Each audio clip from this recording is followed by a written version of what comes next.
Nah, bulan ini kita masuk kepada sebuah tema yang baru, masih tentang relationship, tapi kita akan lebih belajar tentang bagaimana Injil itu membentuk dan membangun hubungan-hubungan yang ada di dalam kehidupan kita.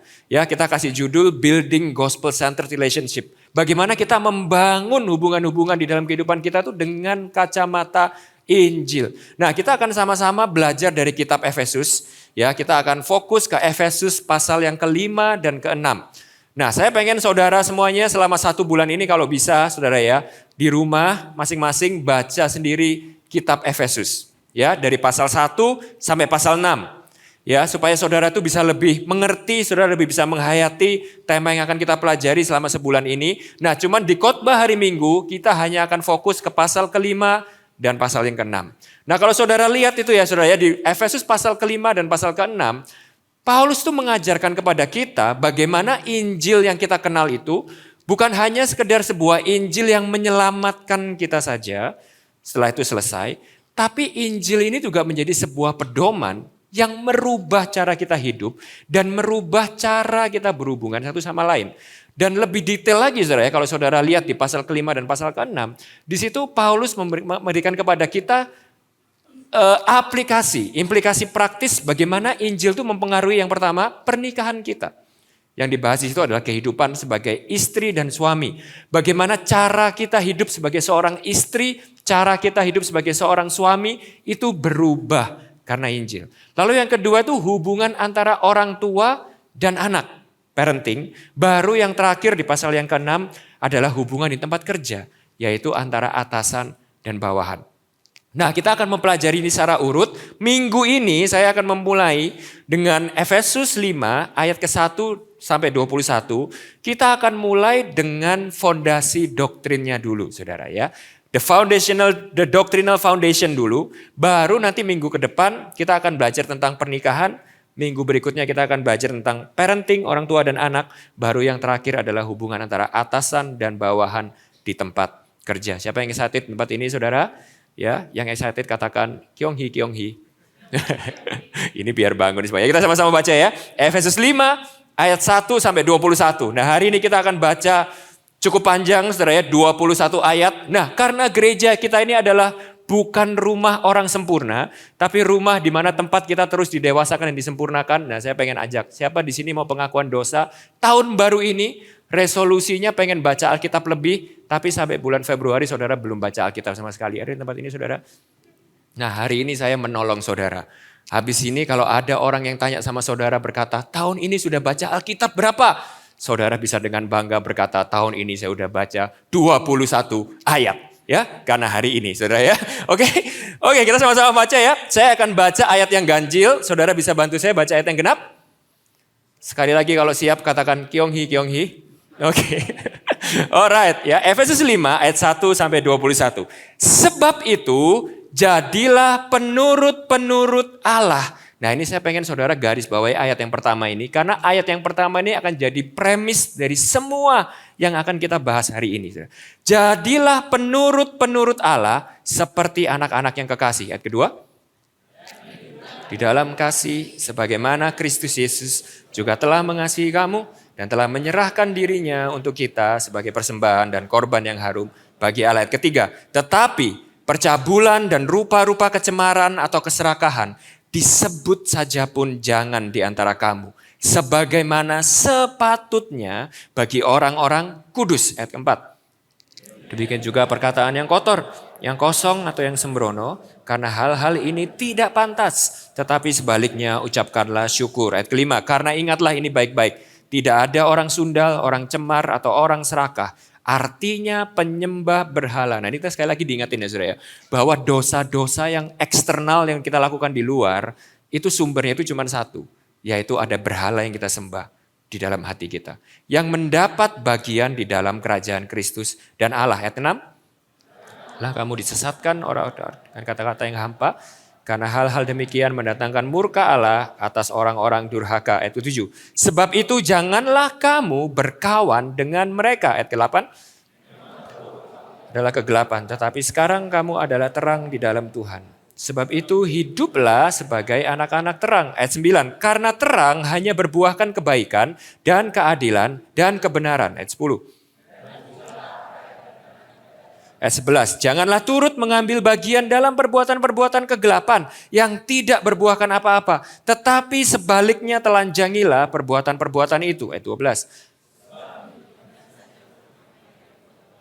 Di tempat-tempat yang tersembunyi telah memalukan. Tetapi segala sesuatu yang sudah ditelanjangi oleh terang itu menjadi nampak. Sebab semua yang nampak adalah terang. Ayat 14. Dan bangkitlah dari antara orang mati. Dan Kristus akan bercahaya atas kamu. Ayat 15. Karena itu perhatikanlah dengan seksama bagaimana kamu hidup. Dan janganlah seperti orang bebal, tetapi seperti orang arif. Kak Arif ada di tempat ini, angkat tangan. Oke, semua hidup seperti Kak Arif. Tadi saya lihat di depan ya, nggak tahu sekarang duduk di mana. Oke, ayat 16. Dan pergunakanlah waktu yang ada karena hari-hari ini adalah jahat. Ayat 17, sebab itu janganlah kamu bodoh, tetapi usahakanlah supaya kamu mengerti kehendak Tuhan. Ayat 18.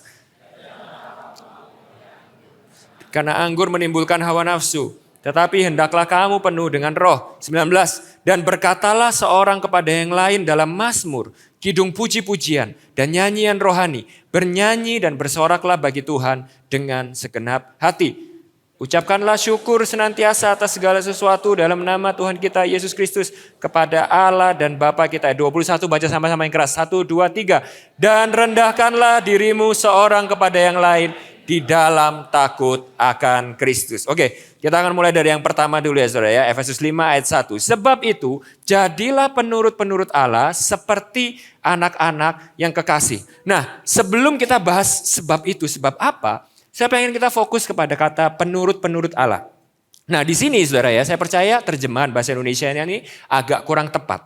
Karena kalau saudara itu baca bahasa aslinya, memetos, itu lebih tepat tuh diterjemahkan dalam bahasa Inggris, yaitu be imitators of God. Imitator, imitasi. Nah jadi kalau saya boleh, ini minta izin dulu, bukan saya sok hebat saudara, tapi kalau saya boleh paraphrase, kata penurut-penurut Allah itu mungkin lebih tepatnya itu adalah kata peniru-peniru Allah.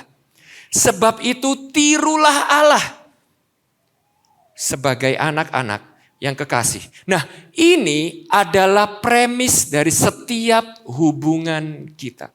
Jadi panggilan kita sebagai seorang istri, panggilan kita sebagai seorang suami, panggilan kita sebagai seorang anak, panggilan kita sebagai seorang bapak, panggilan kita sebagai seorang rekan kerja, atasan atau bawahan adalah untuk menirukan Kristus dan memperagakan Kristus di dalam kehidupan kita. Nah saya pengen saudara ini sadar dulu akan satu hal ya saudara. Bahwa kita itu punya tanggung jawab dan panggilan atas setiap hubungan di dalam kehidupan kita. Bahwa pernikahan kita itu bukan tentang kita. Parenting kita, anak-anak kita itu bukan punya kita dan tentang kita. Atasan kita di tempat kerja dan bawahan kita di tempat kerja itu bukan tentang kita. Kita punya sebuah tanggung jawab. Kita punya sebuah panggilan di dalam setiap hubungan itu yaitu apa? Untuk kita menjadi peniru-peniru Allah di dalam setiap hubungan itu. Saya kasih sebuah ilustrasi supaya saudara jelas ya. Siapa di sini punya pengalaman pernah bangun rumah saudara? Bangun rumah atau bangun gedung atau bangun ruko atau bangun apa gitu. Pernah saudara? Oke, Pak Agus pernah ya. Nah sekarang saya tanya Pak. Kalau pertama kali Bapak itu pengen bangun sebuah rumah Pak. Ya kan dari tanah kosong lalu saudara pengen bangun ya. Saudara akan menghubungi seorang kontraktor ya, mungkin saudara akan menghubungi Bapak Ferry gitu ya, seorang kontraktor gitu. Nah, pada waktu Pak Ferry atau seorang kontraktor ini mau memulai membangun, pertama kali yang kontraktor minta dari Bapak itu apa dulu Pak? Untuk tahu rumah ini harus dibangun seperti apa? Sebuah gambar, sebuah blueprint. Nah, tugas seorang kontraktor itu adalah membangun rumah yang menjadi imitasi dari gambar tersebut. Saudara paham ini ya saudara ya? Bahwa apa yang dibangun oleh kontraktor ini harus sama persis seperti gambar yang dikasih oleh ownernya. Kenapa saudara? Karena gambar tersebut itu mewakili apa yang menjadi kehendak, isi hati, dan desain yang diinginkan oleh sang pemilik. Nah sekarang bayangkan kalau gini, suatu hari setelah Pak Agus ini kasih gambar tersebut kepada kontraktor tersebut, lalu Pak Agus ini berkata, oke ya Pak kontraktor, tolong dibangun sesuai dengan gambar ini. Saya mau pergi dulu ke luar negeri atau kemana gitu ya. Lalu Pak Agus ini pergi meninggalkan. Lalu Pak Agus bilang, nanti 1 tahun setelah dari sekarang nanti saya kembali. Saya akan lihat rumah ini udah jadi. Oke Pak, tenang aja. Saya ini kontraktor yang hebat. Bapak nggak usah cek. Pokoknya kasih saya gambar ini. Bapak kembali tahun depan, rumahnya pasti udah berdiri. Nah, singkat kata saudara ya, 1 tahun kemudian Pak Agus ini kembali. Pak Agus ini kaget. Saudara, kenapa? Karena ngelihat bangunannya itu dibangun sama sekali nggak sama dengan gambarnya. Saudara. Lalu Pak Agus ini tanya sama kontraktornya, loh, ini rumah apa ini? Ini kan gambarnya nih temboknya harusnya warnanya biru. Lalu kontraktornya ini bilang, loh Pak, tapi warna favorit saya ini kuning Pak. Dan setelah saya lihat-lihat lagi, daripada warna biru lebih bagus warna kuning. Warna kuning ini lebih up to date Pak, lebih kekinian. Jadi saya putuskan, warna kuning ini lebih bagus buat rumah Bapak. Hah?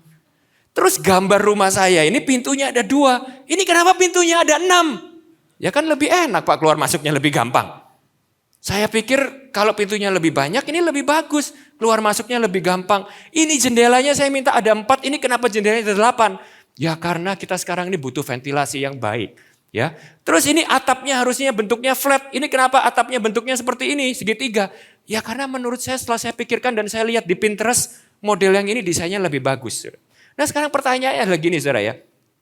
Gak peduli kontraktor ini berargumen seperti apa dan dia itu membangun rumah yang menurut dia lebih baik seperti apa. Tapi kalau dia membangun sebuah rumah yang tidak sesuai dengan gambar yang seharusnya dia imitasi. Ini seorang kontraktor yang salah atau benar saudara? Salah saudara. Dan kalau saudara adalah seorang hukum, maka saudara akan setuju dengan saya bahwa kontraktor seperti ini itu bisa dilaporkan ke polisi. Benar gak saudara? Melanggar hukum. Nah sekarang saya tanya saudara. Kalau premisnya di dalam setiap hubungan kita adalah kita itu untuk menjadi imitasi Allah. Yaitu bahwa setiap pernikahan kita, setiap parenting kita, setiap hubungan pekerjaan kita itu dibangun sesuai dengan gambar Allah, menirukan Allah. Refleksi yang pertama. Kalau selama ini saudara bangun pernikahan saudara, di sini yang suami istri, atau di sini yang punya anak, saudara membesarkan anak-anak saudara. Atau saudara di sini bekerja, saudara punya atasan, saudara punya bawahan, yang bos, yang majikan, di sini saudara punya pegawai, punya staf. Pertanyaannya adalah satu, cara saudara memperlakukan hubungan itu, cara saudara memperlakukan mereka, itu pakai gambarnya siapa? Gambar apa yang saudara pakai untuk membangun kehidupan saudara? Karena kalau saudara selama ini melakukan semuanya itu, mungkin saudara merasa pernikahanku, my marriage is great, aku happy, I'm happily ever after, saya kaya, semuanya baik-baik saja, parenting mungkin ya, oh anak saya semuanya jadi konglomerat, baik, jadi orang sukses, baik. Tapi masalahnya di sini saudara, panggilan kita bukan hanya sebuah pernikahan yang bahagia. Ini saya sering peringatkan kepada orang-orang yang nikah di tempat ini ya, bahwa goal pernikahan itu bukan happily ever after. Kalau saudara pengen pernikahan yang happily ever after, saudara salah ikut Yesus, saudara ikut Cinderella, saudara. Pas motonya itu soalnya, saudara. Tapi pernikahan kekristenan itu lebih daripada sekedar bahagia, bukan berarti nggak bahagia. Oh, of course. Kalau kita ikut jalan Tuhan pasti bahagia, tapi lebih daripada cuma sekedar bahagia. Lebih daripada cuma sekedar bisa punya banyak anak, liburan kemana-mana dan membangun rumah yang baik. Goal daripada parenting lebih daripada sekedar bikin anakmu jadi orang. Kan sering kayak gitu ya. Saya ini cuma pengen anak saya jadi orang. Lah emang selama ini bukan orang saudara. Coba dites DNA-nya saudara ya. Atau kita nih suka seringkali begitu pengen anak kita tuh tanpa kita sadar. Saudara, cuman pengen jadikan anak kita tuh menjadi refleksi apa yang menjadi keinginan dan ambisi yang ada di dalam hati kita. Jadi orang hebat, jadi pemimpin, jadi presiden, jadi astronot, jadi dokter. Itu semua hal yang baik. Tapi yang lebih dasar premisnya daripada itu adalah apakah engkau sedang membangun semuanya itu serupa dengan gambar Tuhan. Karena panggilannya itu bukan sekedar jadi hebat. Tapi panggilan yang utama adalah meniru Allah. Cara kita memperlakukan suami istri kita cara kita memperlakukan anak ortu kita, cara kita memperlakukan rekan sepekerja kita, atasan bawahan kita adalah menirukan, memperagakan Tuhan seperti anak-anak kekasih. Nah, tapi saya pengen saudara juga perhatikan kata sebab itu ya. Sekali lagi ya, setiap kali saudara baca Alkitab, lalu saudara sampai dengan kata penghubung sebab itu, karena demikian, oleh karena itu, maka saudara itu harus mundur satu langkah untuk saudara itu bisa tahu sebab apa? Apa yang dimaksud Paulus di sini? Nah, kalau saudara itu mundur ke satu pasal, saudara, di pasal keempat, di pasal keempat itu, Paulus itu selama satu pasal, itu sedang berbicara bagaimana kita di dalam Tuhan itu adalah sebuah ciptaan yang baru.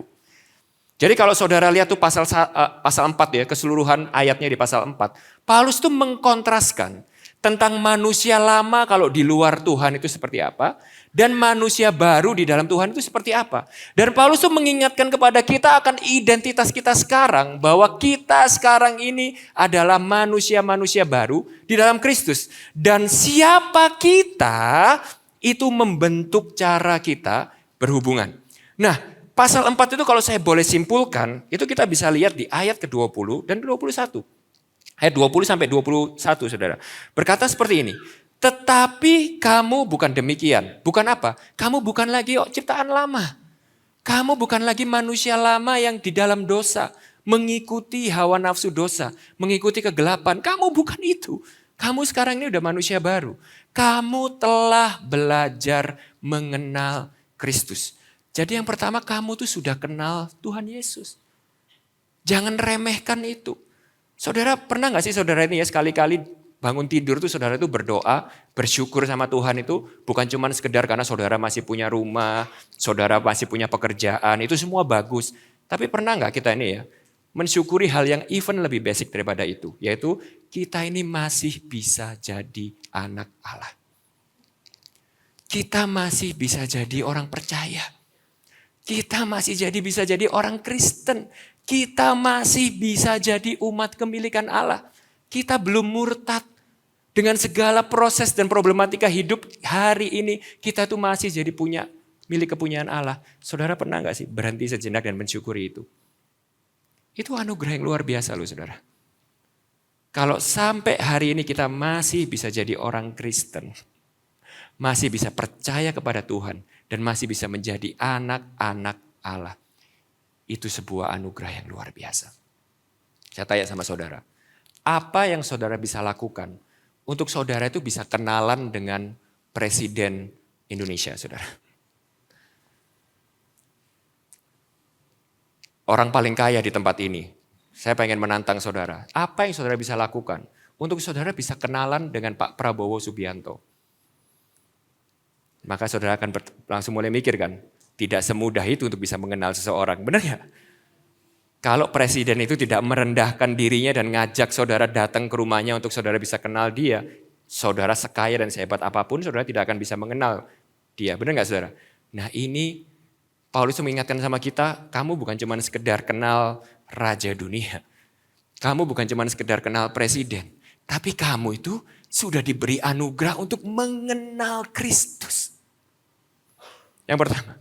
Yang kedua, bukan cuma dikasih anugerah untuk mengenal dia, tapi perhatikan, kamu telah mendengar tentang dia dan menerima pengajaran di dalam dia menurut kebenaran yang nyata. Kata kebenaran yang nyata di situ tuh bahasa Yunani-nya itu aletheia, yang artinya itu adalah kebenaran yang bukan cuma secara teori, tapi diwahyukan secara pribadi. Atau kalau dalam bahasa kita hari ini bukan cuma mengenal Yesus, kamu bisa mengalami Yesus. Kamu benar-benar tahu sungguh nyata kamu mengalami dia di dalam kehidupan kamu. Yesus bukan cuma sekedar teori. Saudara kalau ngomong sama orang yang tidak percaya Tuhan, saudara mau menjelasin Alkitab seperti apa, orang itu cuma akan Tapi kalau saudara itu ngomong sama orang yang sudah mengalami Tuhan, itu sebuah kebenaran yang saudara gak bisa beli dengan uang. Gak bisa dijelaskan dengan kata-kata. Nah itu yang Paulus bilang di sini, kamu bukan cuma sudah kenal dia, tapi anugerah yang luar biasa itu kamu sudah mengalami dia. Real, nyata. Nah karena dua kebenaran yang luar biasa ini hasilnya ayat 22, yaitu bahwa kamu berhubung dengan kehidupan kamu yang dahulu harus menanggalkan manusia lama. Nah, manusia lama ini seperti apa? Manusia lama ini dijelaskan seperti ini. Yang menemui kebinasaannya oleh nafsunya yang menyesatkan. Kata nafsu di situ adalah epitumia. Nah, kita udah sering dengar ini ya. Epitumia itu berbicara tentang sinful desire. Hawa nafsu dunia. Hawa nafsu dosa. Jadi dengan kata lain Paulus berkata seperti ini. Manusia lama, kalau tadi manusia baru dipanggil untuk menjadi penurut-penurut Allah, maka manusia lama tanpa Kristus, kita ini hanya menjadi budak kepada hawa nafsu kita sendiri. Saudara, gak ada orang yang benar-benar merdeka di dalam dunia ini. Pilihannya cuma dua. Merdeka di dalam Yesus atau terbelenggu di dalam keinginan berdosa kita. Nah, digambarkan di sini dulu manusia lama kamu yang masih hidup dalam dosa itu hidup menuruti hawa nafsu yang menyesatkan. Tapi ayat 23, kamu nih kita yang sudah di dalam Yesus dibaharui di dalam roh dan pikiranmu dan mengenakan manusia baru yang telah diciptakan menurut apa saudara? Kehendak Allah di dalam kebenaran dan kekudusan yang sesungguhnya. Jadi dengan kata lain gini, bayangkan ada sebuah robot yang punya default setting, saudara ya, default setting. Default setting itu adalah gini, settingan dasar yang kalau saudara diamin, dia akan kembali ke settingan itu. Kalau manusia lama, default settingnya itu adalah epitumia. Hawa nafsu. Segala sesuatu yang kita kerjakan, itu pusatnya di aku. Untuk kepentinganku, untuk kebahagiaanku, untuk memuaskan yang aku mau, untuk memenuhi apa yang aku mau, semuanya. Saudara melihat istri saudara untuk kepentingan saudara. Saudara melihat suami saudara untuk kepentingan saudara. Saudara melihat anak saudara untuk kepentingan saudara. Saudara melihat bawahan saudara untuk kepentingan saudara. Tapi manusia baru, ingat karena kamu sudah kenal Kristus. Kamu sudah mengalami Dia. Kamu itu adalah manusia baru. Dan manusia baru ini bukan epitumia lagi default settingnya. Tapi kehendak Allah di dalam kebenaran dan kekudusan yang sesungguhnya. Nah sehingga wujudnya kalau saya skip langsung ke ayat 31 dan ke 32. Langsung dikontraskan. Nanti saudara baca di rumah ya. Bukan berarti kalau saya skip di sini alasan. Nanti sampai rumah gak dibaca gitu saudara ya. Jangan saudara ya. Sana ini kalau saya baca semuanya nanti saya dimarahin overtime lagi saudara gitu ya. Kecuali saudara gak komplain loh saya khotbah 1 jam lebih saudara ya.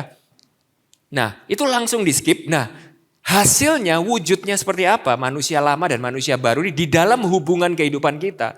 Itu langsung dikontraskan di ayat 31 dan 32. Yang 31 ini adalah manusia lama. Yaitu segala kepahitan, kegeraman, kemarahan, pertikaian, fitnah. Itu fitnah saudara ya bukan tanah ya. Fitnah hendaklah dibuang dari antara kamu. Demikian pula segala kejahatan. Ayat 32 ini kalau manusia baru. Tetapi hendaklah kamu seorang terhadap yang lain penuh kasih mesra dan saling mengampuni sebagaimana Allah di dalam Kristus telah mengampuni kamu. Nah sekarang saya tanya sama saudara. Refleksi lagi. Refleksi yang kedua. Ingat ya. Perintah ini tadi diberikan bukan untuk orang Kristen. Dalam tanda kutip orang yang KTP-nya Kristen. Atau bukan orang yang cuma sekedar ke gereja setiap minggu.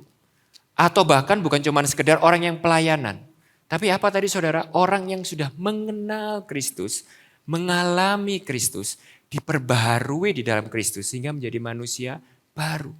Nah manusia baru ini akan menikmati ayat yang 32. Tapi di ayat yang 31 ini saudara, ini adalah gambaran kita manusia lama di luar Kristus. Jadi dengan kata lain gini, saudara kalau mau punya sebuah pernikahan yang seperti apa yang Paulus ini ajarkan. Kalau saudara mau punya parenting seperti yang Paulus ini ajarkan. Kalau saudara itu mau punya hubungan kerja seperti yang Paulus ajarkan. Saya kasih tahu saudara, kita ini hopeless kalau tanpa Kristus di dalam hati kita. Yang ada apa saudara? Kepahitan, kegeraman, kemarahan, pertikaian, fitnah. Nah sekarang saya pengen saudara merenungkan refleksi yang ini. Apakah hubungan-hubungan kita hari ini, pernikahan, hubungan kita dengan anak, hubungan kita dengan orang tua, hubungan kita di tempat kerja dengan rekan bisnis kita, itu warnanya, karakteristiknya, atmosfernya itu lebih yang ayat 31 atau yang 32, saudara.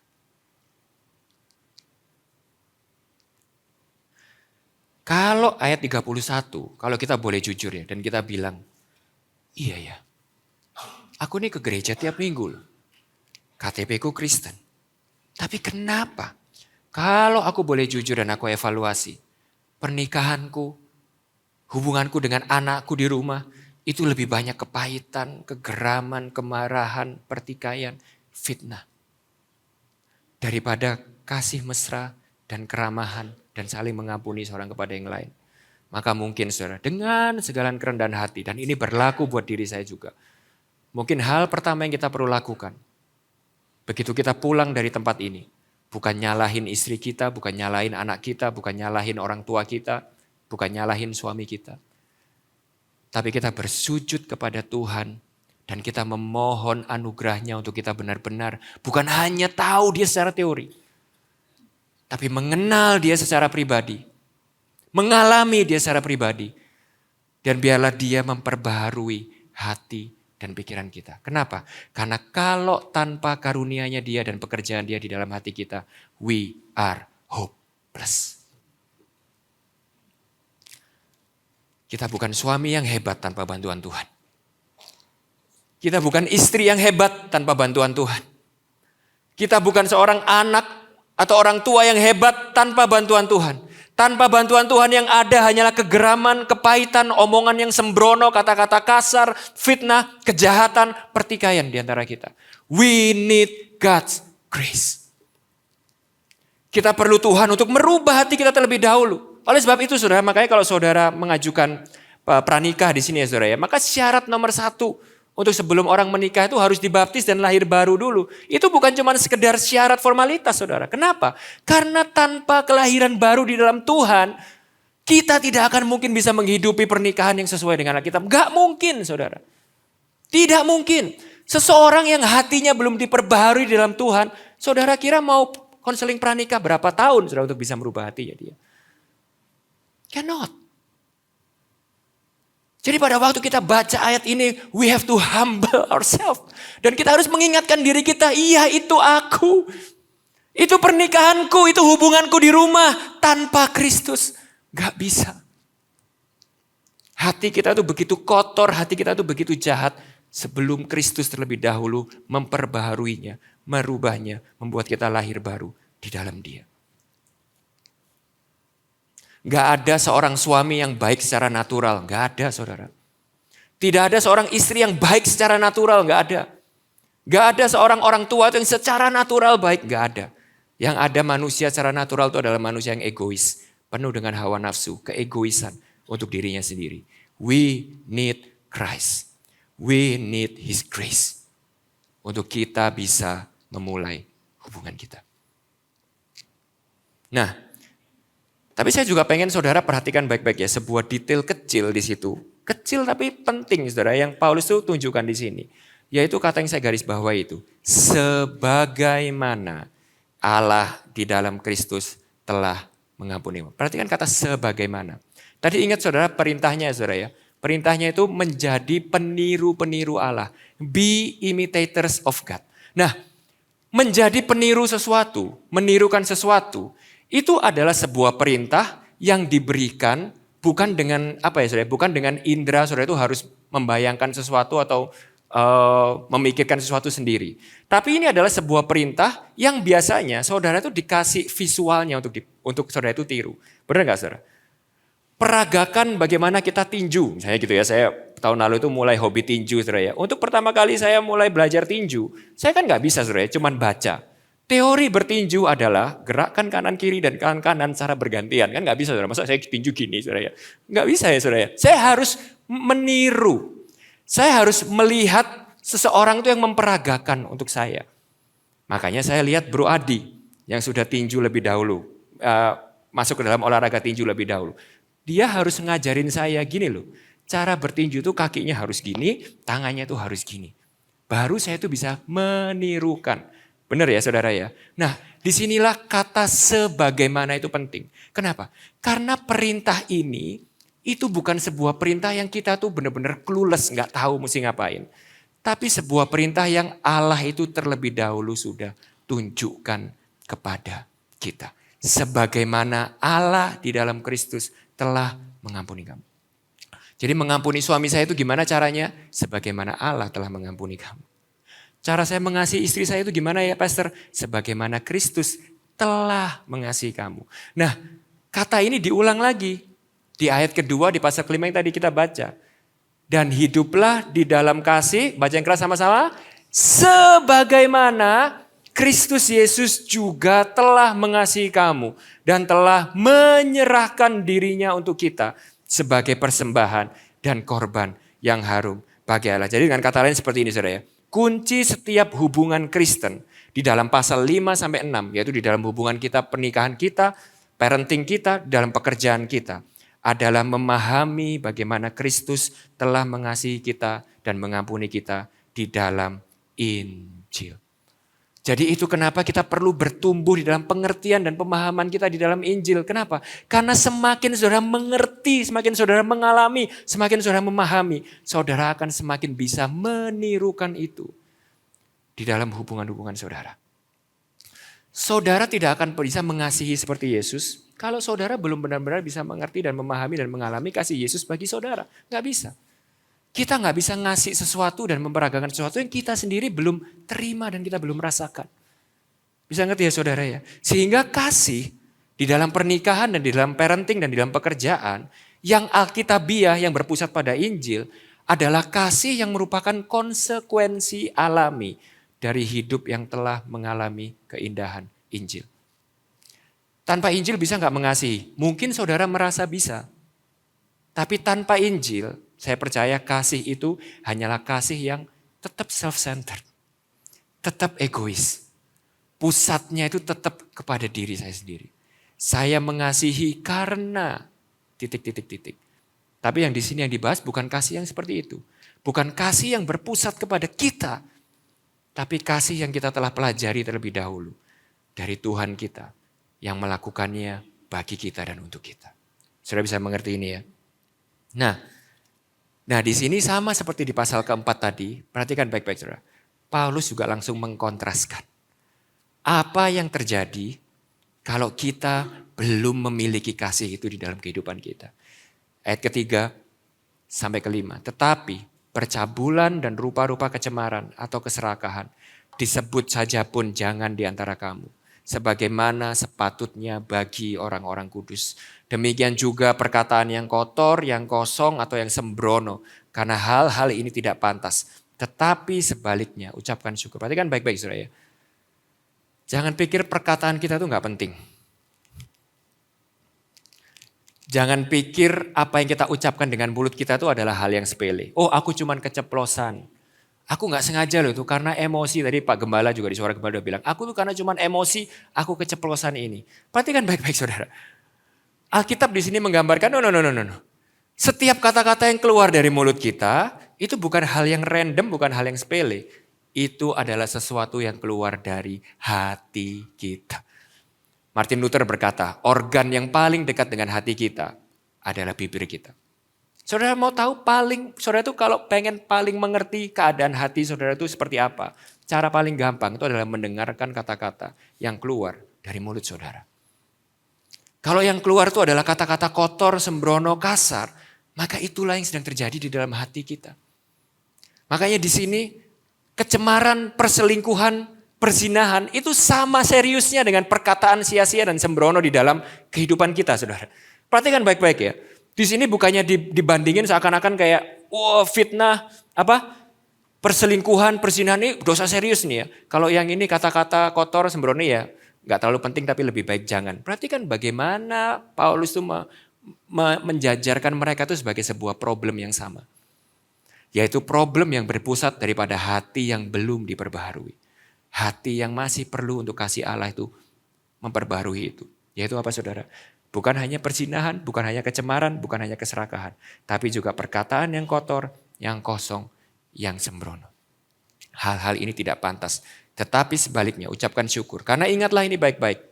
Tidak ada orang sundal, orang cemar, orang serakah, artinya penyembah berhala yang mendapat bagian di dalam kerajaan Kristus dan Allah.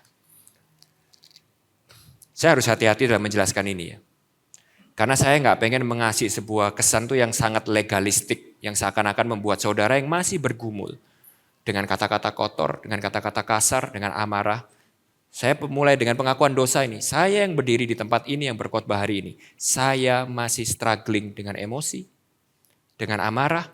Kalau saudara tanya istri saya dan anak-anak saya 1 minggu ini sudah beberapa kali minta maaf sama mereka. Karena saya mungkin mengeluarkan kata-kata yang kurang pas bagi mereka.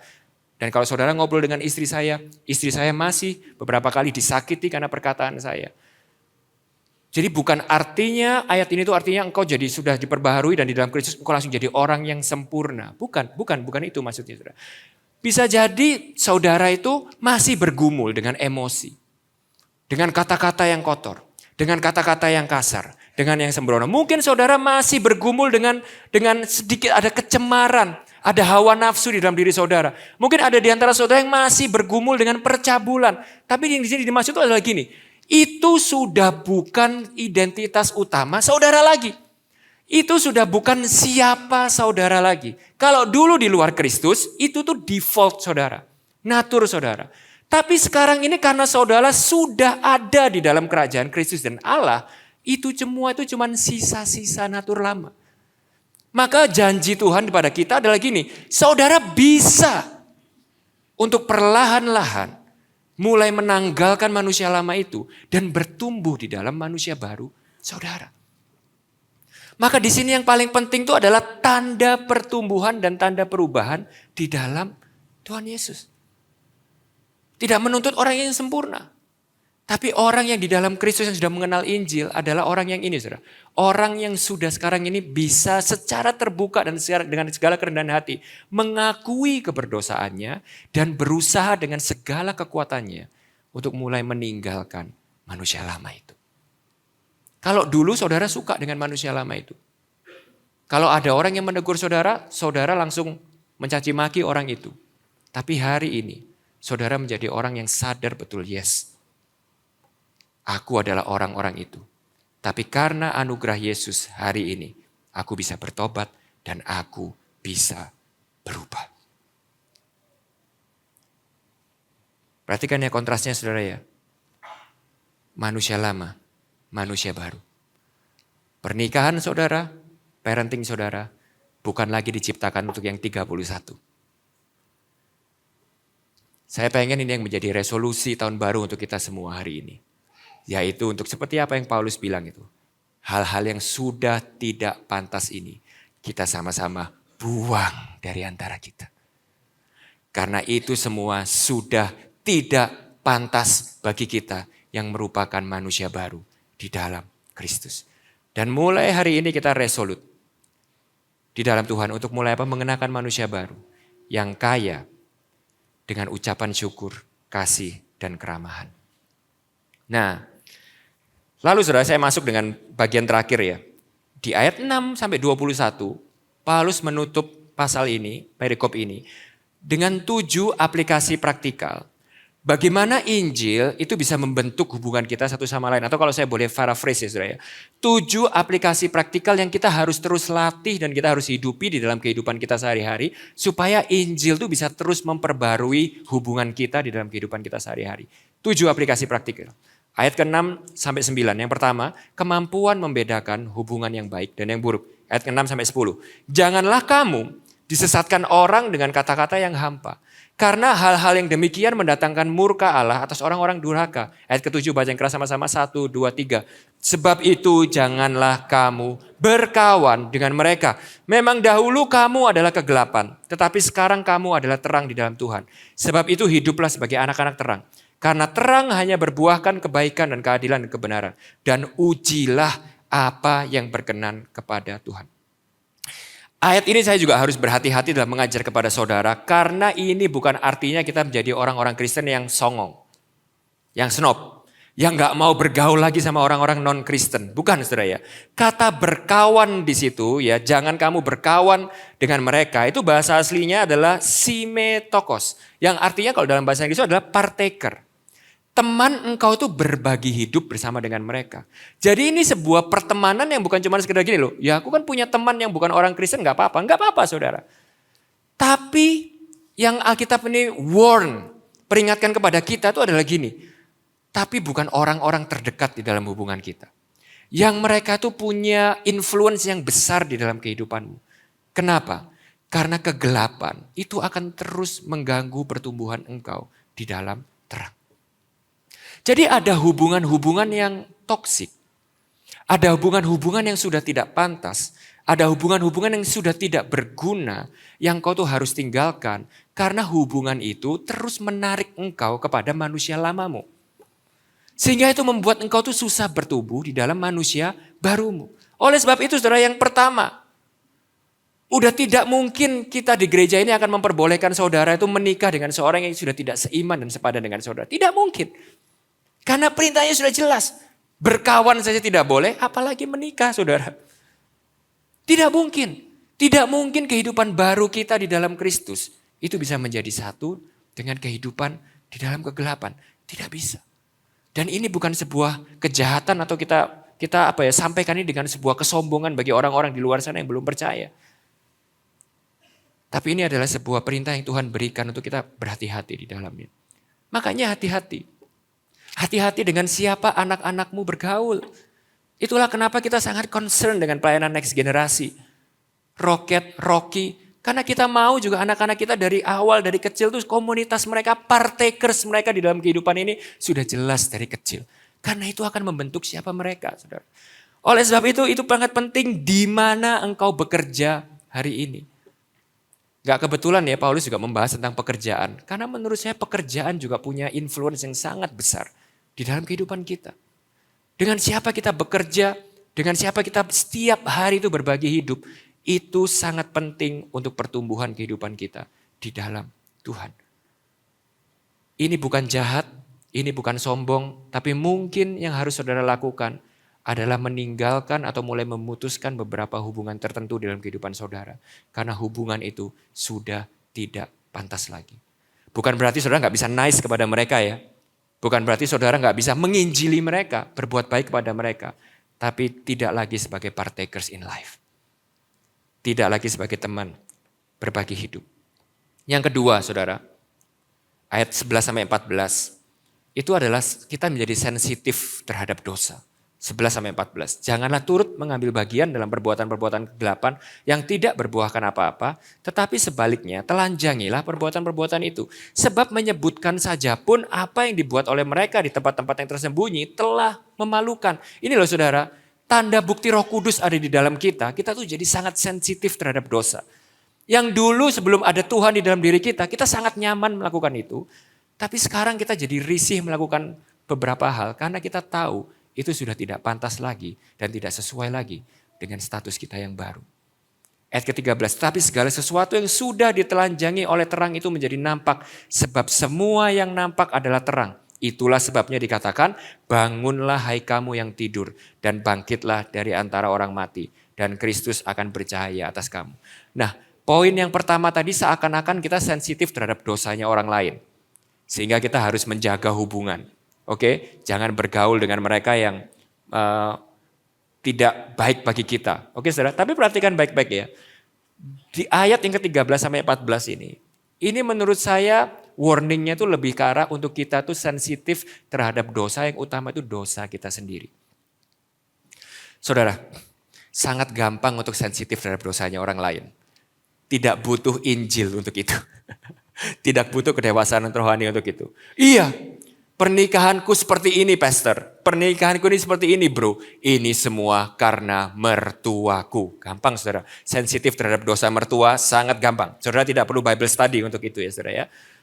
Sensitif terhadap dosa suami, saudara. Istri, saudara. Gampang. Gak perlu pemuritan untuk hal itu. Tapi di sini yang diperhatikan adalah sensitif terhadap dosa kita sendiri. Orang yang tidur tidak punya kepekaan terhadap dosa. Tapi di sini perhatikan, kamu bukanlah orang-orang yang tidur lagi. Sekarang kamu sudah bangun dan kamu sudah punya terang di dalam hidupmu. Sehingga sekarang kamu bisa sensitif terhadap dosamu. Bahwa kadang kita ini sebagai suami, istri, anak, orang tua, Masalahnya itu bukan mereka. Masalahnya itu kita, saudara. Masalahnya itu adalah dosa-dosa dan berhala-berhala yang masih ada di dalam hati kita. Yang setiap hari kecapean dan kesibukan kita yang kita lakukan untuk memperbaiki istri kita. Mungkin kalau kita pakai itu untuk memperbaiki diri kita sendiri, mungkin itu bisa berhasil, saudara, tahun ini. Mungkin fokus yang utama bukan merubah anak kita atau orang tua kita, tapi merubah diri kita sendiri. Yang ketiga, kebijaksanaan dalam menggunakan waktu. Karena itu perhatikanlah dengan seksama bagaimana kamu hidup. Janganlah seperti orang bebal tetapi seperti orang arif. Dan pergunakanlah waktu yang ada karena hari-hari ini adalah jahat. Sebab itu janganlah kamu bodoh. Tetapi usahakanlah supaya kamu mengerti kehendak Tuhan. Gak kebetulan di sini somehow. Paulus berkata bahwa salah satu indikator kedewasaan rohani adalah dari cara kita mempergunakan waktu. Waktu apa yang kita gunakan untuk marriage kita? Waktu apa yang kita gunakan untuk parenting kita? Waktu apa yang kita gunakan di dalam kehidupan kita? Dan di sini Paulus berkata hati-hati. Kalau kita nggak dengan sesama memperhatikan cara kita menggunakan waktu, hati-hati. Hari-hari ini adalah jahat. Iblis itu singa yang mengaum-ngaum itu sudah menunggu untuk menerkam keluargamu, rumah tanggamu, anak-anakmu. Kalau kita nggak pakai waktu kita untuk kita fokus memenuhi kehendak Allah di dalam pernikahan kita dan parenting kita, hati-hati. Iblis juga menggunakan waktunya untuk menghancurkan kehidupan kita. Saudara, kita bisa belajar dari Daud. Gak perlu waktu 1 tahun, hanya perlu waktu 1 hari untuk Daud itu hari itu mikir, aku hari ini gak mau kerja, aku hari ini gak mau perang, hari ini aku memutuskan untuk aku healing. Healingnya gak jauh-jauh loh padahal saudara, cuma di balkon rumahnya. Cuman ya balkon rumahnya Daud beda sama balkon rumahnya kita saudara ya. Di balkon rumahnya Daud dia bisa melihat ada orang mandi di sana. Dan cuman karena 1 kali saja. Dia lengah dalam mempergunakan waktu yang ada. Hari itu merusak segala sisa kehidupan Daud. Dan kalau saudara tahu, membawa dampak yang sangat besar kepada kerajaannya. Hari ini, apa yang paling kita sering lakukan dalam kehidupan? Waktu kita tuh paling habis untuk apa, saudara? Ingat, kita berhutang waktu itu untuk menemukan kehendak Tuhan dan memenuhi kehendak Tuhan di dalam pernikahan kita, parenting kita, dan pekerjaan kita. Kalau waktu kita paling banyak habis buat Netflix, ya gak heran kan saudara kalau pernikahan kita berantakan. Kalau waktu kita, saya dulu di acara orang tua murid ya, kita pernah bahas waktu itu di acara roket orang tua murid, saya kan bilang, kita sering nyalakan gadget. Gadget ini. Anak-anak kita, parenting kita ini musuh utamanya sekarang adalah gadget. Oh bukan saudara, musuh utama parenting hari ini bukan gadget. Musuh utama parenting hari ini adalah kemalasan orang tua. Gadget itu cuman alasan karena orang tuanya males. Males ngomong sama anaknya, males main sama anaknya, males ngajak anaknya pergi. Paling gampang dikasih apa? Gadget biar anaknya diem, bener gak saudara? Biar gak gangguin kita gadget. Terus setelah anaknya rusak, setelah anaknya bermasalah yang disalahin gadget bukan saudara. Dari dulu sampai sekarang ingat problemnya orang tua. Pergunakanlah waktu yang ada. Bukan sebagai orang bodoh atau bebal tapi sebagai orang arif. Jangan bodoh, usahakanlah kamu mengerti kehendak Tuhan. Ayat keempat, spiritual. Janganlah kamu mabuk oleh anggur karena anggur menimbulkan hawa nafsu. Tetapi hendaklah kamu penuh dengan roh. Mabuk dengan anggur di sini adalah simbol di mana kita itu mabuk dengan keinginan-keinginan duniawi. Ya, sekarang saya kan sering tanya sama saudara kan, kita sering pusing kan, anak kita harus les piano, harus les drum, harus les bahasa Inggris, supaya nanti bisa kaya ini, supaya sukses jadi ini, supaya jadi ini. Bagus, gak nyalahin itu semua saudara. Tapi berapa banyak di antara kita itu yang se-concern itunya dengan kerohanian anak kita. Orang tua di sini pilih calon menantu yang dilihat nomor 1 apa? Jujur. Nomor 1 yang dilihat dulu apa? Jujur. Kalau pengalaman saya ya berapa kali konseling, yang dilihat nomor 1 itu harus apa? Soge nggak? Soge. Ganteng nggak? Kaya nggak? Berapa banyak di antara kita orang tua itu yang dengan serius menyelidiki kerohanian calon menantu kita, saudara? Itu tuh cuman tanda kita itu nggak care dengan yang spiritual. Saudara bisa ngerti maksud saya? Yang kita perhitungkan itu cuman sama-sama Chinese apa enggaknya, sama-sama Bali apa enggaknya, sama-sama orang Jawa apa enggaknya, kaya enggak, keturunannya gimana, ganteng enggak, bisnisnya apa. Sorry saudara, ya itu semua nanti saudara ketemu Tuhan Yesus enggak ada artinya saudara.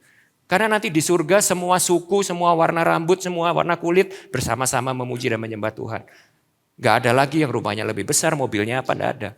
Yang nomor satu paling penting adalah kerohaniannya. Spiritual. Injil mengajarkan kita untuk menjadi orang-orang yang lebih care dengan hal-hal yang spiritual. Yang kelima, dan berkatalah seorang kepada yang lain dalam mazmur, kidung-kidung pujian dan nyanyian rohani, bernyanyi dan bersoraklah bagi Tuhan dengan segenap hati.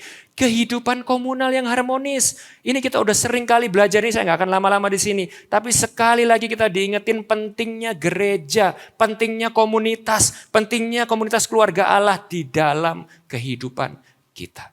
Tidak ada pernikahan yang berdiri sendiri. Gak ada parenting yang berdiri sendiri. Gak ada kehidupan rohani yang berdiri sendiri di luar gereja, komunitas keluarga Allah. Gak ada. Kita perlu saudara-saudara seiman untuk mengencourage kita, mengasih tahu kita, menolong kita, membantu kita di dalam kelemahan kita sehingga kita bisa menjadi seorang suami, istri, anak, orang tua, dan pekerja yang baik. Keenam, hati yang bersyukur. Ucaplah syukur senantiasa atas segala sesuatu dalam nama Tuhan kita Yesus Kristus kepada Allah dan Bapa kita. Udah ini saya gak usah lama-lama, tapi semua ibu-ibu di tempat ini tahu bahwa hati yang penuh dengan komplain adalah sumber segala masalah. Benar gak saudara? Akan sangat lebih mudahnya dan lebih bahagianya dan lebih surgawinya keluarga kita kalau hati kita ini dipenuhi dengan ucapan syukur. Amin. Nah yang terakhir, saya akan fokus di sini sambil kita perjamuan kudus, saudara. Kerendahan hati yang digerakkan oleh Injil. Dan rendahkanlah, ini kalimat penutupnya. Saudara. Rendahkanlah dirimu seorang kepada yang lain di dalam takut akan Kristus. Saya minta 5 menit ya. Fokus ke ayat yang terakhir ini. Kenapa? Karena ayat yang terakhir ini akan kita bawa terus ke minggu depan dan minggu depannya lagi. Saudara. Ini ayat yang mengikat, prinsip yang mengikat bagaimana hubungan suami istri, bagaimana hubungan orang tua dan anak, dan bagaimana hubungan atasan dan bawahan di tempat kerja. Nah, kata rendahkanlah dirimu di situ, bahasa aslinya itu adalah hipotasso. Itu sebenarnya bahasa Inggrisnya itu yang lebih tepat itu adalah kata submit. Jadi yang lebih tepat itu mungkin bukan rendahkanlah dirimu, tetapi tundukkanlah dirimu seorang kepada yang lain di dalam takut akan Kristus. Nah, begitu saya ngomong kata tundukkan, maka saudara kalau yang sudah baca Efesus 5-6, maka kata ini gak terdengar asing. Kenapa? Karena kata yang sama ini diulang di dalam hubungan suami istri. Istri tunduklah kepada suamimu seperti jemaat kepada Kristus. Lalu kalau Anda adalah seorang suami dan saudara berkata, perintah tunduk itu hanya untuk istri bukan untuk suami. Saudara salah besar. Kenapa? Karena cuma beda bahasa tapi maksudnya sama. Karena perintah untuk suami adalah untuk menyerahkan nyawamu untuk istrimu. Apa bedanya sama tunduk saudara ya? Lalu orang tua, anak-anak, hormatilah dan tunduklah kepada orang tuamu. Dan orang tua, jangan bangkitkan amarah di dalam diri anakmu.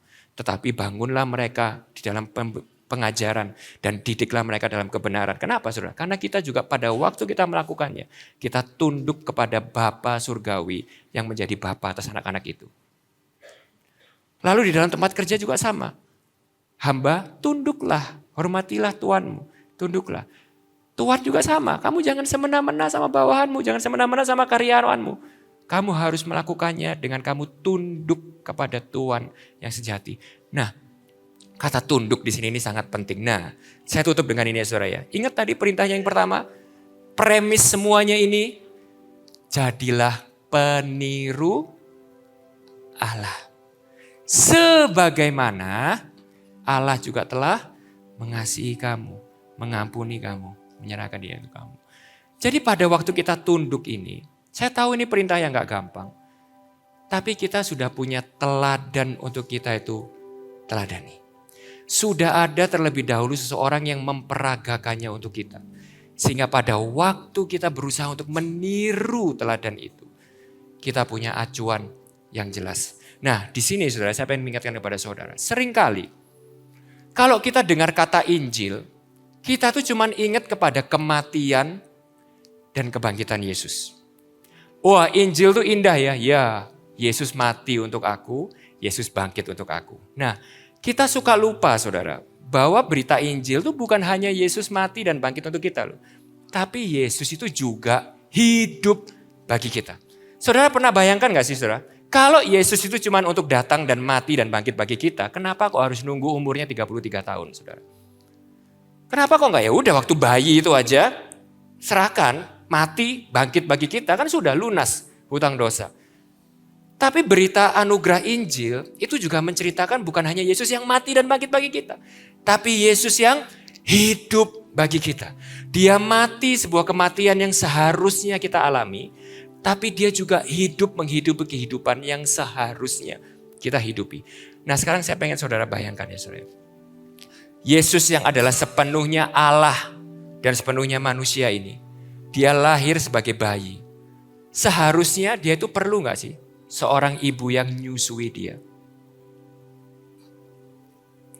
Loh ini Allah mencipta samudra loh saudara. Suatu hari ada seorang dari kepercayaan lain yang di channel Apologet Kristen itu berkata, loh kalau Tuhanmu itu adalah Tuhan tapi dia jadi manusia dan dia itu minum air susu ibu. Loh kalau Tuhan itu ya minum, itu air satu laut itu habis, samudra itu langsung seluruh dunia ini habis. Nah ini kok Tuhan bisa minum air susunya ibu. Wanita berdosa, Tuhan menyusu dari manusia. Tuhan macam apa kayak gitu? Saya kasih tahu, Tuhan seperti itulah yang menjadi Tuhan yang kita sembah hari ini. Yang menjadi teladan bagi kita untuk menundukkan diri dan melayani satu sama lain. Dia yang seharusnya setara dengan Allah. Tidak perlu apapun dari tangan manusia. Dia menciptakan semuanya. Tapi dia memilih untuk jadi seorang anak. Nyusu dari seorang ibu. Bayangin saudara. Dan saudara pikir dia sebagai seorang bayi itu bayi ajaib. Begitu lahir gak usah belajar jalan gitu saudara. Bisa langsung slam dunk, main basket slam dunk itu loncat langsung bisa lari gitu saudara. Enggak saudara. Saya percaya Tuhan Yesus pun pada waktu dia bayi. Dia harus belajar untuk jalan kaki. Yang ngajarin jalan siapa saudara? Maria dan Yusuf.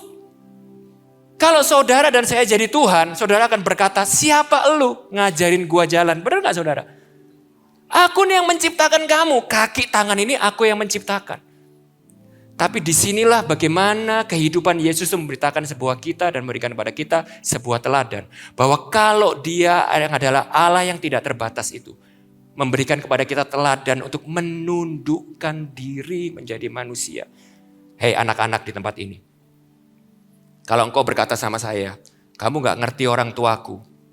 Aku gak bisa taat dan menghormati orang tuaku itu karena orang tuaku tuh gini. Saya kasih tahu ya, Yesus tuh punya alasan yang lebih banyak untuk tidak menghormati orang tuanya. Kalau dia pakai cara berpikir kita. Tapi dia menunjukkan kepada kita Allah yang tidak terbatas itu. Saya percaya saudara, diajarin nulis sama mamanya. Dia ajarin baca sama Maria. Dia diajarin cara motong kayu sama Yusuf. Lalu dia tumbuh menjadi seorang tukang kayu. Digambarkan di Alkitab. Sekarang saya tanya sama saudara. Pada waktu dia kerja jadi tukang kayu saudara. Namanya tukang kerja saudara ya. Pernah dimarahin sama majikan? Saya yakin pernah saudara. Emangnya Yesus dulu kalau makan gak pakai uang beli di warung? Semua diciptain langsung nasi bungkus ting. Roti ting ting. Enggak. Dia harus belajar untuk dia menundukkan diri, bekerja, dapat gaji, beli makan. Sehingga hari ini dia bisa berkata bagi saudara, aku sudah menunjukkan kepadamu teladan. Bagaimana untuk engkau tunduk kepada atasan. Dan bagaimana kita bisa memperlakukan bawahan kita. Dan lastly, dia bukan hanya hidup. Tapi sampai akhir dia menunjukkan ketaatan tunduk sepenuhnya kepada Bapa. Mati menyerahkan dirinya untuk mempelai wanitanya. Yang cemar karena dosa. Yang seharusnya mati binasa. Dia pikul salib. Mati membayar dosa-dosa kita. Untuk hari ini suami dan istri kita punya teladan. Bagaimana caranya untuk mengasihi dan melayani satu sama lain. Sehingga hari ini saya undang itu kita semua bangkit berdiri. Sambil kita persiapkan perjamuan kudus. Saya pengen supaya teladan ini semakin nyata di dalam kehidupan kita pribadi. Kita sekali lagi yuk baca ayat yang terakhir ini sama-sama dengan keras. Ayat ke-21. 1, 2, 3. Dan rendahkanlah dirimu seorang kepada yang lain di dalam takut akan Kristus. Kenapa? Karena Kristus telah terlebih dahulu melakukannya bagi saudara dan saya. Tundukkan diri. Hidup kita bukan milik kita sendiri lagi. Menundukkan diri itu artinya gini, saudara. Saudara memberikan hidup saudara sepenuhnya. Bukan untuk kepentingan saudara lagi.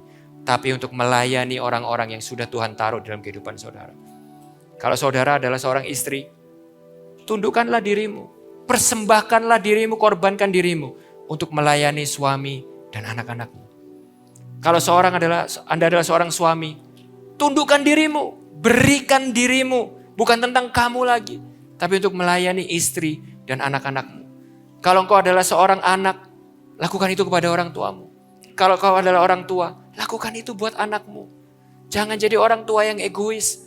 Jangan jadi orang tua yang semuanya itu tentang apa yang kau mau, apa yang kau mau capai dalam kehidupan anakmu. Lihat teladan, bagaimana Allah sabar dan berkorban untuk membesarkan kita anak-anaknya. Kalau engkau adalah majikan, perlakukan anak buahmu sebagaimana Kristus sudah melayani kita manusia berdosa. Dan kalau engkau adalah anak bawahan, hormatilah atasanmu. Sebagaimana Kristus dulu juga memberikan teladan bagi kita sebuah kerendahan hati dan penundukan diri.